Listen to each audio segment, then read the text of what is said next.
ओम श्री सद्गुरुदेव भगवान की जय। ओम श्री परमात्मने नमः। श्री गीता जी की महिमा। वास्तव में श्रीमद् भगवद गीता का महात्म्य वाणी द्वारा वर्णन करने के लिए किसी की भी सामर्थ्य नहीं है, क्योंकि यह एक परम रहस्यमय ग्रंथ है। इसमें संपूर्ण वेदों का सार संग्रह किया गया है। इसकी संस्कृत इतनी सुंदर और सरल है कि थोड़ा अभ्यास करने से मनुष्य उसको सहज ही समझ सकता है, परंतु इसका आशय इतना गंभीर है कि आजीवन निरंतर अभ्यास करते रहने पर भी उसका अंत नहीं आता। प्रतिदिन नए नए भाव उत्पन्न होते रहते हैं। इससे यह सदैव नवीन बना रहता है एवं एकाग्रचित्त होकर श्रद्धा भक्ति सहित विचार करने से इसके पद पद में परम रहस्य भरा हुआ प्रत्यक्ष प्रतीत होता है। भगवान के गुण प्रभाव और मर्म का वर्णन जिस प्रकार इस गीता शास्त्र में किया गया है, वैसा अन्य ग्रंथों में मिलना कठिन है, क्योंकि प्रायः ग्रंथों में कुछ न कुछ सांसारिक विषय मिला रहता है। भगवान ने श्रीमद् भगवद गीता रूप एक ऐसा अनुपमेय शास्त्र कहा है कि जिसमें एक भी शब्द सदुपदेश से खाली नहीं है। श्री वेद व्यास जी ने महाभारत में गीता जी का वर्णन करने के उपरांत कहा है, गीतासु गीता कर्तव्या किमन्यैः शास्त्र विस्तरैः या स्वयं पद्मनाभस्य मुखपद्माद्विनिश्रुता।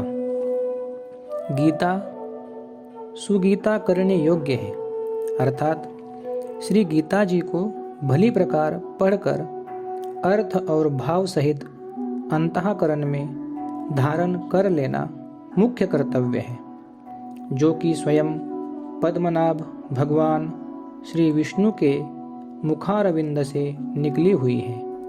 फिर अन्य शास्त्रों के विस्तार से क्या प्रयोजन है। स्वयं श्री भगवान ने भी इसके महात्म्य का वर्णन किया है। इस गीता शास्त्र में मनुष्य मात्र का अधिकार है, चाहे वह किसी भी वर्ण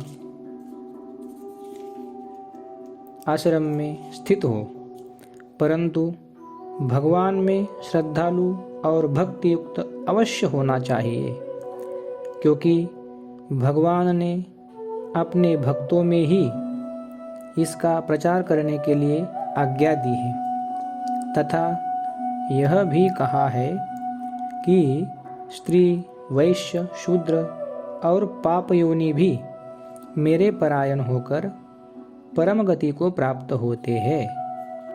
अपने अपने स्वाभाविक कर्मों द्वारा मेरी पूजा करके मनुष्य परम सिद्धि को प्राप्त होते हैं। इन सब पर विचार करने से यही ज्ञात होता है कि परमात्मा की प्राप्ति में सभी का अधिकार है, परंतु उक्त विषय के मर्म को न समझने के कारण बहुत से मनुष्य, जिन्होंने श्री गीता जी का केवल नाम मात्र ही सुना है, कह दिया करते हैं कि गीता तो केवल सन्यासियों के लिए ही है। वे अपने बालकों को भी इसी भय से श्री गीता जी का अभ्यास नहीं कराते कि गीता के ज्ञान से कदाचित लड़का घर छोड़कर सन्यासी न हो जाए, किंतु उनको विचार करना चाहिए कि मोह के कारण क्षात्र धर्म से विमुख होकर भिक्षा के अन्न से निर्वाह करने के लिए तैयार हुए अर्जुन ने जिस परम रहस्यमय गीता के उपदेश से आजीवन गृहस्थ में रहकर अपने कर्तव्य का पालन किया, उस गीता शास्त्र का यह उल्टा परिणाम किस प्रकार हो सकता है?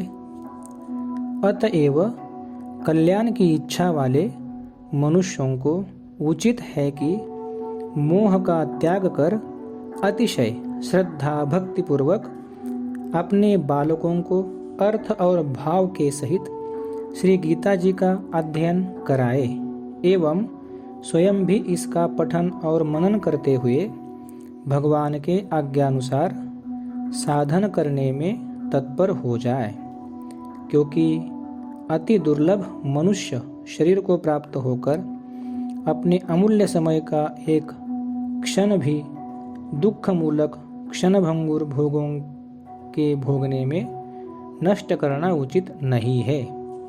ओम श्री सद्गुरुदेव भगवान की जय।